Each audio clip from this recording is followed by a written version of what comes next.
তাহাজ্জুদের সালাত আদায় করুন। বছরের অন্যান্য সময় উঠতে পারেন না, কিন্তু রমাদানের সাহারি খাওয়ার জন্য তো ওঠাই লাগে। আল্লাহর হাবিব বলেন, তাসাহারু ফাইন্নাফিস সাহুরি বারাকা, তোমরা সাহারি খেও, কেননা সাহারির ভেতরে বরকত ঢুকিয়ে দিয়েছে আল্লাহ। একটা খেজুর, 1 গ্লাস পানি খেলেও সারা দিন আপনাকে তরতাজা রাখবেন আল্লাহ। তো সাহারির জন্য যেহেতু উঠতেই হয়, সাহারি খাওয়ার আগে বা পরে 2 রাকাত 4 রাকাত তাহাজ্জুদ পড়া যাবে না? রব্বুল আলামিন বলেন, ওয়ামিনাল লাইলি ফাতাহাজ্জাদ বিহি নাফিলাতান লাক আসা আইয়াব আসাক রব্বুকা মাকামান মাহমুদা।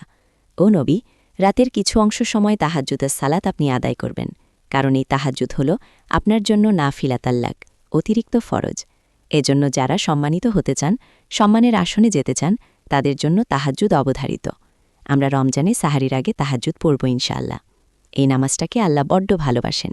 কেন জানেন? কারণ গভীর ঘুমকে স্যাক্রিফাইস করে আমরা এই নামাজ পড়ি। এই শেষ রাতের ঘুম, এই হুজুদের ঘুমকে স্যাক্রিফাইস করে যেই সালাত পড়া হয়, ওই সালাতের আরবি নাম হচ্ছে সালাতুল হুজুদ বা সালাতুত তাহাজ্জুদ।